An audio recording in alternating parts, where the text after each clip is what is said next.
Ganancia. Quizá la respuesta está, por lo menos en este libro, así lo ha titulado su autor, Juan Pablo Ruiz, el salario no es ganancia. Juan Pablo es egresado de la Facultad de Derecho, nació en Córdoba en 1972 y este es el título del libro, El salario no es ganancia. Hola Juan Pablo, ¿cómo estás? ¿Cómo estás? ¿Por qué no es ganancia? Salario es el precio que tiene la fuerza de trabajo que pone el trabajador a disposición del empleado. Mientras que la ganancia es la diferencia entre el precio de compra y el precio de venta, o sea, es cómo se retribuye la actividad empresarial, ¿no? La ciencia económica lo ha diferenciado desde sus orígenes, cuando diferenciaba los factores de producción entre renta, trabajo y capital. A cada uno de esos factores le ponía un nombre, un precio diferente. El precio del capital era el interés o la ganancia, y el precio del trabajo humano, que se pone en relación de dependencia, se llama salario, ¿no? O sea que en todo caso, si Cristina o el que le siga a Cristina quisiera seguir cobrando este impuesto, por lo menos debería cambiarle de nombre. Claro, Quizá como dice Moyano, impuesto al trabajo, pero no impuesto a la hoy es ganancia. un impuesto al trabajo porque en realidad lo que existe en el mundo son impuestos a los ingresos, ¿no? Y el salario es un ingreso y la ganancia que obtiene la actividad empresarial también es un ingreso.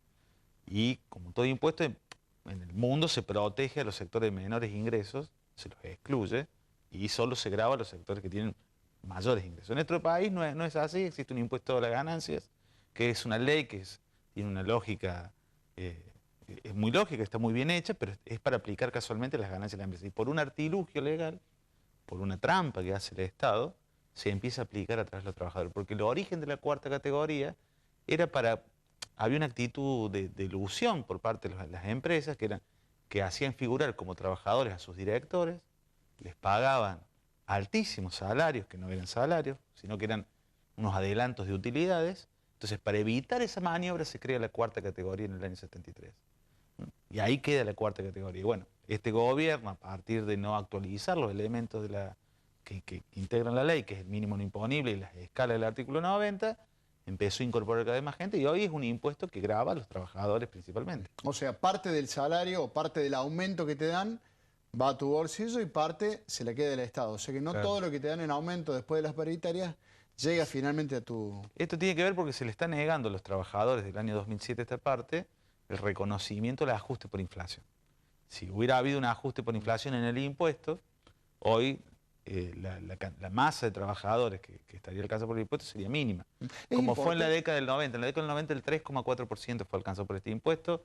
Con la tablita de Machinea se llegó al 9% y hoy está entre el 30 y el 35%. O sea que Menem, Machinea, no sé, Dualde o en su momento de la Rúa son chicos de jardín de infante al lado de...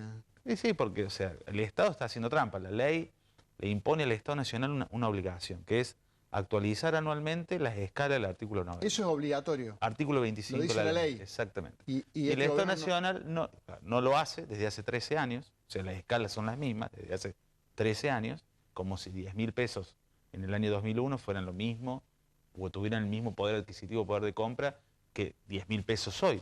Pero entonces, digamos, si no actualiza esa escala que por ley debería actualizar, ¿uno podría negarse a pagar el impuesto a las ganancias? Y hay que lograr que los trabajadores tienen que lograr que la justicia les reconozca el derecho al ajuste por inflación, que es un derecho que incluso la Corte Suprema ya ha reconocido a los empresarios que han planteado este tema y donde en la protección del salario lo ha reconocido en últimos fallos. ¿Me repetís el porcentaje de trabajadores argentinos que paga el impuesto a las ganancias en la década del 90? 3,4%, Después Machinea, 9%. al 8,9%. El gran salto fue del El gran 2000. salto del 2007. ¿En el 2007 de cuánto era? Empieza con el 14. 14. Llegamos a fines del año pasado con el 25, con el ajuste el mínimo de enero, del 22 de enero, bajamos al 18 y hoy estamos entre el 30 y el 35. Yo calculo que a fin de año se va a llegar al 35. Porque ahora un salto pequeño incorpora más gente, porque estamos entrando al sector donde está la mayor cantidad de trabajadores, digamos, registrados, que es el sector medio, de ingreso medio de los salarios. Yo veo una contradicción cuando la presidenta trata de defender el porcentaje de trabajadores que paga el impuesto a las ganancias, que dice que es una cantidad escasa, un porcentaje minoritario de la masa de trabajadores argentinos, con lo cual también está diciendo, por otro lado, que hay muchos argentinos que ganan poco. Claro, realidad, lo que está haciendo el gobierno nacional es aumentar la presión tributaria sobre el salario. O sea, el salario de un trabajador paga 21% de IVA, que es el IVA más alto del mundo. A su vez se le retiene el 17% de los aportes de la seguridad social, ¿sí? Y si tiene entre 10 y 15 años de antigüedad y tiene un salario más o menos digno, va a pagar también ganancias, con lo cual va a perder su medio aguinaldo, o su aguinaldo completo. Claro. Si vos sumas, la presión tributaria sobre el salario de este trabajador es más del 40%. Si lo comparo con la presión tributaria que tiene una multinacional, es del 35%. O sea, el salario tiene más presión tributaria hoy que una multinacional. Y mucho más que aquellos que se adhirieron al blanqueo, que es 0%. Con lo cual, el principio de capacidad contributiva al que ascribe nuestra Constitución, que dice, quien más tiene, más debe pagar impuestos, quien más riqueza posee, más debe pagar, se está violentando porque el Estado ha construido esa lógica.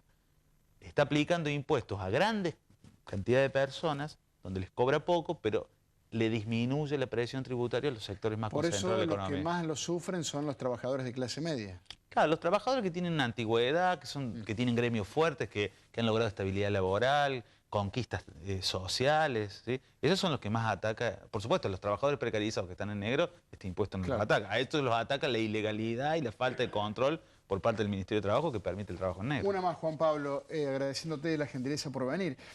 Para el Estado, para las arcas del Estado, ¿es un porcentaje importante? ¿Significa un buen chorro de dinero que le entra vía impuesto a las ganancias? Sí, porque tiene dos funciones. Primero, hasta el año pasado eran 20.000 millones de pesos anuales.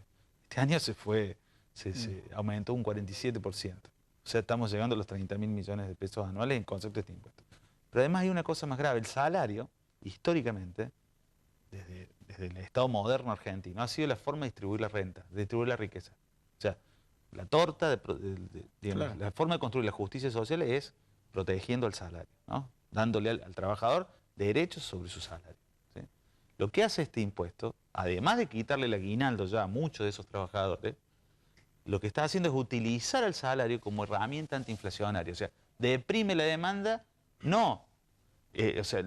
Contiene la inflación, no aumentando la oferta de bienes y servicios, sino que utiliza el salario para deprimir la demanda agregada. Y eso es muy grave porque eso es inédito en la historia argentina.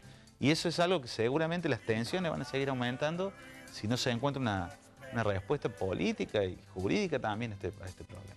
Muchas gracias por venir, Juan Pablo. No, gracias a usted. Juan Pablo Ruiz, el salario no es...